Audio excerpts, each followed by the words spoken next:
তারেক রহমান সিলেটের মাটিতে এই প্রথম নির্বাচনের প্রচার প্রচারণা করতে গিয়ে কি কড়া বার্তা দিলেন জনগণকে, এক এক করে প্রত্যেকটি পয়েন্ট আপনাদের সামনে বিশ্লেষণ করব। তাই ধৈর্য ধরে সম্পূর্ণ ভিডিওটি দেখুন। দিল্লি নয়, পিন্ডি নয়, সবার আগে বাংলাদেশ, এইটাই তার প্রথম কথা। এরপরে তিনি বলেন, শুধু ভোটের অধিকার নয়, মানুষের ভাগ্য পরিবর্তন করতে চাই। সকল ক্ষমতার উৎস হচ্ছে জনগণ এবং মিথ্যা কুফুরির বিরুদ্ধে ঐক্যর ডাকও তিনি দিয়েছেন। তিনি বলেছেন, যেই সকল রাজনৈতিক দলেরা নির্বাচনের আগে মানুষের কাছে জান্নাতের টিকিট বিক্রি করে তাদের থেকে বিরত থাকুন। যেই জিনিস আল্লাহ তাআলার দান সেই জিনিসের টিকিট তারা কিভাবে বিক্রি করে। তারেক রহমানের সোজা সাপটা কথার মধ্যে এটাই প্রমাণিত হয়, তিনি জনগণের ভাগ্য পরিবর্তন করতে চান, তিনি এই দেশটাকে পরিবর্তন করতে চান। সেই সাথে যারা সবসময় জান্নাতের টিকিট বিক্রি করে আসছিলেন সেই সকল মানুষকে উল্লেখ করে তিনি বলেন, যেই জিনিস আল্লাহ তাআলা সৃষ্টি করেছে, জান্নাত একটি আল্লাহ তাআলার দান, কে জান্নাতে যাবে জাহান্নামে যাবে সেটা কেউ বলতে পারে না, আর সেইটার টিকিট যারা বিক্রি করে তারা আসলে বাটপার। এই ধরনের কথাই তিনি তার কথার মাধ্যমে বোঝানোর চেষ্টা করেছিলেন। আর সেটা সরাসরি না বললেও মানুষ কিন্তু বুঝে গিয়েছে সেটা জামায়াত ইসলামকে বলেছে। এখন জামায়াত ইসলামের অসংখ্য নেতাকর্মীরা কিন্তু এইভাবে জান্নাতের টিকিট বিক্রি করে, সেইভাবে বিএনপির কিছু নেতাকর্মীরাও জান্নাতের টিকিট বিক্রি করে। তার থেকে বড় কথা, আজকে থেকে কিন্তু নির্বাচনের প্রচার প্রচারণা শুরু হয়েছে। যে যার যার জায়গা থেকে নির্বাচনের প্রচার প্রচারণা করবে।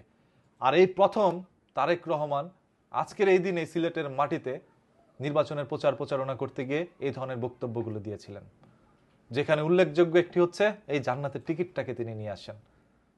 এটা হয়তোবা জামায়াত ইসলামকে উল্লেখ করে তিনি সরাসরি না বললেও জামায়াত ইসলামকে যে বলেছে এটা যেমন সত্য, তেমনি তারেক রহমান এর আগে কখনোই কোনো দলকে নিয়ে কথা বলে নাই, কোনো দলের বিরুদ্ধেও কথা বলে নাই, তিনি তার মতো করে কথা বলে গিয়েছিলেন। তবে আজকে প্রথম তিনি এরকম কোন একটি দলকে মেনশন করে বা মিন করে এই ধরনের কথাগুলো বললেন। এটা কার কার কাছে কেমন লেগেছে জানি না, তবে ব্যক্তিগতভাবে কোনো রাজনৈতিক দলেরই অধিকার নেই এইভাবে মানুষের সামনে গিয়ে কথা বলা যে আমাকে ভোট দিলে আপনি কনফার্ম জান্নাতে যাবেন। এটা তো ভাই খুবই জঘন্য একটি কথা, এবং যারা এগুলো বলে তাদের ইমানই দুর্বলতা রয়েছে, তাদের ইমান নাই বললেই চলে।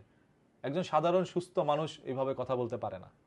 জনাব তারেক রহমান আজকে অসংখ্য প্রতিশ্রুতি দিয়েছে মানুষকে, হয়তোবা এরপর থেকে কিছু সংখ্যক মানুষের কাছে তিনি আরও ভালোবাসার পাত্র হচ্ছেন, এবং কিছু মানুষ হয়তোবা এটা নিয়ে সমালোচনাও করছেন যে জামায়াত ইসলামকে কেন এই ধরনের কথা বলছে, তারা নিজেরা তো জান্নাতের টিকিট বিক্রি করে।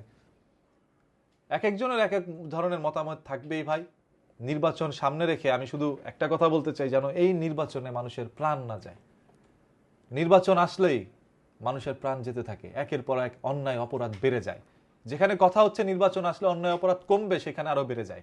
আমরা এমন কোনো নির্বাচন চাই না, আমরা এমন কোনো ক্ষমতা চাই না যেই ক্ষমতার জন্য মানুষের জীবন যায়।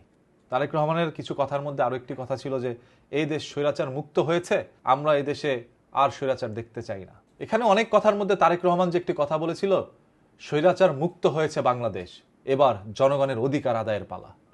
হ্যাঁ, স্বৈরাচার মুক্ত করেছেন যেহেতু জনগণের অধিকারটা আদায় করে দিয়েন, এটাই জনগণের একটি স্বপ্ন, জনগণের এটাই চাওয়া পাওয়া, আর কোনো কিছু চায় না জনগণ। জনগণ একটু শান্তি চায়, 3 বেলা ভাত খেয়ে বাঁচতে চায়। গাড়ি বাড়ি, টাকা পয়সা, ধন দৌলত, ক্ষমতা তাদের দরকার নাই। যাদের ক্ষমতা দরকার তারা ক্ষমতার জন্য লড়াই করতে থাকে। এই নির্বাচনের প্রচার প্রচারণা নিয়ে তারেক রহমানের এইগুলোই ছিল কঠোর বার্তা। হয়তোবা এই বার্তাগুলো আপনাদের কার কার কাছে কেমন লেগেছে আমি জানি না। আপনাদের কাছে যদি ভালো লেগে থাকে বা আপনাদের কাছে খারাপও লেগে থাকে, আপনারা একটু জানায়েন আসলে কি এইগুলো ঠিক করছে কিনা।